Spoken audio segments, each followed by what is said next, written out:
bonsoir, na baladino sur la GZ Market TV. Mbote Nabino, Mbote Bozali, ebele, partout dans le monde. Boza Rolanda Beso par la internaute. Voilà niveau ya États-Unis, na moni Pasteur César Moumanga. Na Caroline du Nord, na moni Richard Kalega Kolo Motiba, na Suisse. C'est que toko. Maman Konde Chita la mère des opprimés, na France, maman Kabaz Charlotte, na Belgique. Maman Dédé Charlotte Bozana, Asie, Océanie, en Afrique sans oublier, en République démocratique du Congo. Esaline de Konabino, Moïse Mahoka, Achibani, tout ça, décryptage et actualité politique. C'est thème où ça sujet au Robela, ah vous allez invitation bâtir dit Mabunda, le Conseil d'État, na révélation, qui on a commandé au topé sa révélation sur quoi, ouais bah FCC Aza pour préparer Nîmes, puis na position ya ba député à FCC. Alors sans plus tarder directement to continue premier point d'abisso. Boka message au Kyungo Kumonja à PCC Weba Nini au Bandeko Bakoti Réunion, Dina Auto Bisabino et Bissole, Auto les Karakenon, Mabeza Makas, Toto Pouye Makas pour la RDC, Weba Awa, Kyungo Lobinin. Vous êtes très attentif Weba Genon Awa, de comprendre na duel Moko, Bossa interpellé sur Mbote Minandeko, Emmanuel, voilà c'est ma caméra, na Eugène Adolphe Ngando. Alors sans plus tarder au côté Weba Kyungo Lobini, Kyungo Lobini. Nos ennemis et les FCC, là où ils partent pour des réunions. Ah ouais, on a vu que non. John Numbi. Kenga, comment j'ai donc un gouverneur les Kabila. Yoka le Kingo le bien vous comprendre. Mais c'est trop Kingo. Notre ennemi est le FCC. Donc ah on a vu Congolais. Oza mutu ya lamuka. Oza mutu ya cash, oza mutu ya songo ni boye bakena awa bi notre ennemi za FCC. Baki ngo baza ba politicien ya kala ya tout monde bolobo. So biloko oseke makambo ezali. Omoni base oza la ngamonga leba. C'est que la délocalisation pour nani. Tout le bateau, le Holanda na base oza ngamonga le base o afar DC. Oza ngamonga leba c'est que la délocalisation. Donc notre ennemi est le FCC. Là où ils partent pour des réunions, c'est pour préparer la guerre. Ils ont été décidés de nous couper les têtes avec les machettes. Nous avons décidé aussi, le jour où ils vont faire une marche de FCC, nous aussi nous organisons la manifestation de Fati ici au Katanga. À ceux qui s'y bouillent, au casco, vous comprenez, pour la bison, parce qu'au dernier cartouche, bon, ça, c'est quoi ça? On leur a déjà donné des pilules pour empoisonner les gens. On leur a donné des pilules pour empoisonner les gens. Faites très attention avec vous. Vous allez prendre quelque chose à boire. Attention. Ne soyez pas distraits. Ce monde qui avec le cas, c'est qu'ils se préparer. Tu sais que de l'India a délocalisé base à niveau à mon allée. Pourquoi délocalisation? Que samedi, ils ont 14 maisons bêta. Ils ont 14 maisons bêta. Tu peux pour la RDC. Mais, Victor est à côté d'Abisso. Le Conseil d'État vient de notifier la présence de l'Assemblée nationale Janine Mabunda. De la date de l'audience. Elle aura lieu ce 18 novembre 2020 à 9h dans la grande salle d'audience du Conseil d'État. Dans la bande de Kouba, le conseil d'État soit bénéficié de suite des alats. Awa, Albert Fabrice Puela, Afunda qui Asali monceau de défiance donc, na linga la bakanja. Asali do, monceau pour pas bengane à l'omwana kibo, na bureau na l'Assemblée nationale. Il faut récolter ma signature. So lobby ba député à PPRD. Basali message. C'est que la tournée qui va bon nous avons deux possibilités soit dans dessous de l'Assemblée nationale ou Missal Silibino et Missal Silibino va voter qui OT est-ce qu'on a pouvoir qu'il n'est pas peuple pas voter OT et bon pour nous soit dans dessous de soit binomoko hein bobengani mabunda bango tout n'est là ba ko da plus de 300 ba décider mabunda va kende parce que bo ka déclaration na bango ba lobini. Tout le bateau, ils ont la musique, la politique, les dossiers, le décryptage, actualité. Déclaration de FCC Balobi, oui. Nous n'allons pas consommer et sacrifier nos sièges. Ah, bon, qui on est les alaka. politique.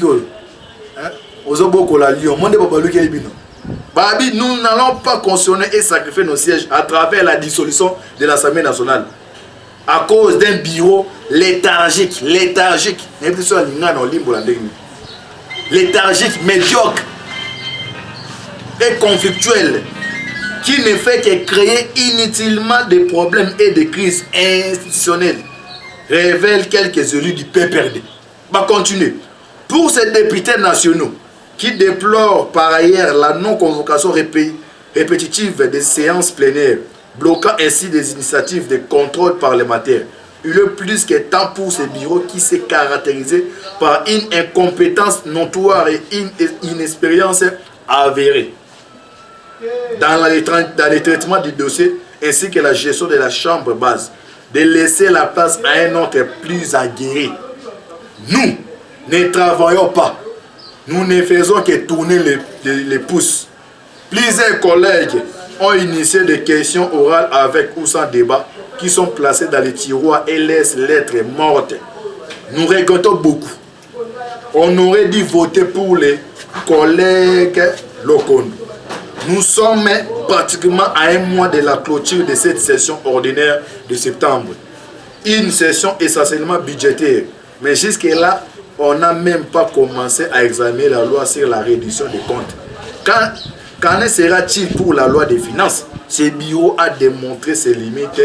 Nos électeurs nous menacent. 2023 n'est pas loin. Nous devons à tout prix faire partir ce bureau pour éviter la dissolution de notre chambre. En rachérie, le député PPRD. Bandeko, Bomoni, Ndenge Mansoezo Kendila. Ce que mon député à PPRD. Basali ba révélation, c'est que bateau ba comme la souka. To prier kapona makasi pour la RDC. Mkonjamboka, maluba roloba. Tout ça ba mai na vino. Par années 14 au mukile koningani. Mais avant de continuer pour que de rejeter, nous allons balancer bino audio moko. Boye ba awa, est-ce que possibilité, probabilité zali ya coalition la muka ya branche ya Fayulu, nous juste dans cabine. Nous allons relobate mais avant tiba ba avec des preuves. Nous balancer bino audio boye ba position à Jacob Boyemba, alors ben pour na marate Fayulu. Bola début sur bino comme ça tozoma pour to consulter ko chité. Ah na tieno la Jean-Claude Boyemba.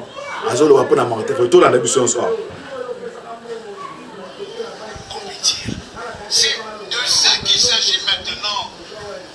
Ce n'est pas pour discréditer la Mouka. Martin Fayulu peut rester avec la Mouka. Je connais très bien Martin Fayulu. Nous avons commencé par la dynamique du Tshisekedi président. En 2009, lors du congrès de l'UDPS, Jean-Claude Wemba était le premier à partir. Après, tout le monde est parti. Jusqu'à Steve Bikay. Souvenez-vous, le FAC. Dont Jean-Claude Wemba était l'un de vos fondateurs au palais du peuple.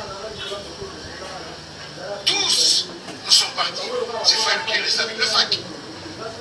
Tous vont partir dans la Mouka, il va rester de lui. La dynamique de l'opposition, créée dans ma résidence, chez moi à Kitamo, avec Caméré, Jean-Marie Ingele Ifoto. Tous sont partis. Fayulu est resté avec ça. Au rassemblement, il y a eu un problème sérieux entre moi et Fayulu. Que le président du rassemblement de l'époque, Félix Tshisekedi, ait fait trancher. Il a tranché pour Fayulu. Jean-Claude Wemba est resté une année sans participer aux réunions de la Mouka. Pardon, aux réunions du rassemblement. Est-ce que Jean-Claude Wemba en a fait un tort? Pas du tout. C'est comme maintenant la Mouka. Fayulu va rester seul. Et il va continuer. Chasser le naturel, ça revient au galop. En ce qui me concerne, depuis le 16 avril 2019, lors de mon entrée politique, j'avais dit pour moi, j'avais mis fin à la Mouka, plateforme politique, comme aussi la Mouka, plateforme électorale, comme maintenant aussi la Mouka, plateforme politique, risquerait de ne plus y être. Parce que Moïse n'a pas su être un bon coordonnateur pour gérer tout le monde. C'est comme ça que les Fayulu ont commencé à agir. Mais il faudrait tout d'abord qu'on autorise Moïse à aller à Goma, Bukavu. Ok. Ah, commentaire exact, j'espère que vous l'avez dit. Audio, il y a Jean-Claude Vouemba. Oh, Azolo Bela, qu'on a marqué. Bonjour, cahier de charge, il y a FCC. Ouais, mais c'est la retraite, il y a Safari Beach. Bonjour, cahier de charge, il y a sorti, il y a crise, il y a Martin Faye. Donc, ils ont dernier moment. Les miroirs des oreilles. Ils ont en négociation, ils ont salement. Nous allons jouer pour nous, ils allaient à 9 minutes. Mais tu sais, il y a Martin Faye. Il y a le bagaza, soldat et peuple. Et comme nous avons les vrais ennemis. Le système est qui a senti, au côté senti, il a écouté. Il y a un tiré de la salle. Il y a un membre qui s'est Moïse. On a une vérité pendant plus d'une heure de temps. Même si on a côté facile, on a tiré dans sa bonne. Et on a côté bon, on a ajouté bon la distraction. On a dernier, besoin de dernier. Attends 30 bon, ma seule est libre. Mais consultation est libre. Ça va ici Moïse. Yo mo za mukona ba isa web moto sur la sigo pa be ke na kana ba traite bazali eza ne mon lobby na kata G13 traite na kata Thomas Lokono traite abimi boki boki na abimi chono na kutana Tshisekedi abike non yena ka ba ukabante njambala ateka ega protocole d'état tola na démocratie c'est un dictature ba c'est un dictature ba okangika wana abimi bana sebo ali makablo le traite G13 abi G13 o baza groupe de 13 personnes. Et on va écouter une ticket. Il y a Thomas Combo. On va intervenir par je ne sais que non. À ce qui concerne la coalition FC Cash, tu sais que d'habitude que non. À Okabana na Kabila. Directement François Beya Bengi na top. Na fait sa position. Donc on a tiré bino. Vos il y a Jacques Vemba R Lobeli. Boy biscuit tous ok. Mais tout prier ma casse. Tout prier pour na bande de commentaires frère wana. Peut-être aux là qui bobu goni ko bunga beza ba envoûtement. Et ça a bon tous se mettre d'accord en tant que Congolais, tous en cas union sacrée pour nous démanteler les imposteurs ou les envahis pendant bout de béni. Boki Makambo, Kyungwalobi, Boki Makamabunda, ou a convoqué le 19 le Conseil d'État suite fait au Soukandeni. Côté Papa Siatouna, à Zoro Récolté, sont fait prévu Fatia ou s'adresser à la nation. À Rolobani, est-ce que gouvernement au Pantala Benderini. Et l'on est tini fati à l'ongo la base. Oh ya monga leme longwa. Pembeni ya oya. Parce que base da pembeni na oya, pembeni na oya. C'est que la démanteler ngolo réseau elongo et côté musu pona nini. Nini eza ko se passer wana. Ki ngolo ba que non, ba tie ba poison. Même biso to ça les missions. Hein? C'est les missions. On a la confiance à ba ko ya Jésus maike. Ba baza pri. Ba ça on me ogi da comme Jésus maike. Baza pour bien pendant mon coach bon des années Tibalo wana hein ba pesina no frère Emmanuel tele boulou pour la micro wana hein tele boulou pour un sentiment bonjour au lobby à Tibalo OK hein ya on doit un beau prier ma casse peut tomber ça ma casse bato baje bon baza les ainsi hein ba jouer le tout pour le tout les na ba organiser match ya balle ba mener 1-0 ba té temps diso na garder na mataka ko lukadi donc le FC ba jouer ba ocha bana basi ni ko na na bato baza ko wana na ba conseiller mon konja mo so ki na niveau bébé on choprat tous dans la ville wana ils ont ba rwandais on baza do so fandi wana so na mbongo fombongo na sila OK sont des rwandais muta dépêcher ba ngoza banani ya ona ambassadeur ya Rwanda baza na mi ba bi e ba kende kuna olobubuté à Laurent Perrier kutara ça $200 mais bon ba ye wana bana basi mbongo na ba utina ba tie ba ngona ba conseiller tseki ba ka wana ba to gouvernement ba kana bo luka boy ba nini za o se passe ba tie nyonso age on a aussi bien ba conseiller bo est ba conseiller carton wana te o baza ba impoli mu konza bo kazo kota ba fandika wana on a bien ba bilokos ba ye ba fandi wana bo za bongo te bo za prida te comme na ngwa o eza politique ils ont monté eza politique ba to ba kufaka eza qu'elle soit entre la vie ou la mort même les autres la émission ils allaient signer hein ya bon monde eza bongo so banga eza monde en fait ba que non tous en terrain mo eza comme glissant ma casse atterrissage avion ba jet tout eza Kabila tous les ba cartouches et bi que non ngana aussi là repartir ba cartouches nyons abuka à cause tous les ba jonquier na terrain pour on gagner match jonquier tout ba coach na terrain parce que ba jonquier on est au soka au bon mais bino vous la prière to prier ma 14 à la ini bino bande ko diaspora vous allez banda vous allez 14 à même moral Konjamo kapé to sengane élan zu à lâcher prise à freiner à continuer à accélérer dans le chef parce que dans le cas de combat boxe sur besoin de combat au bêtis adversaire les coups moi n'a quoi ya KO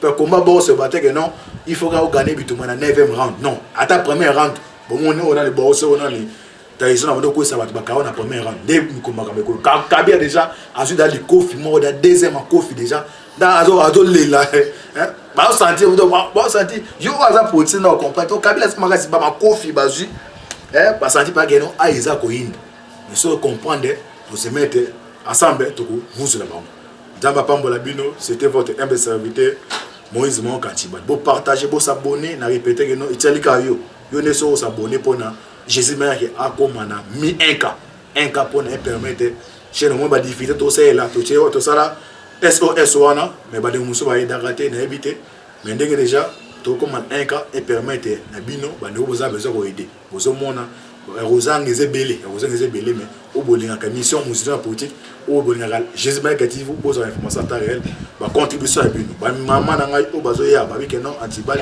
biso contribution biso tozoya vacances après corona des mois coronavirus ay ko envahir Europe baza sous confiné mais ceux qui baillé to yamba ba ennemi Djamba Pambola Bino avec comme ça dessus les cartes affaire à suivre ciao.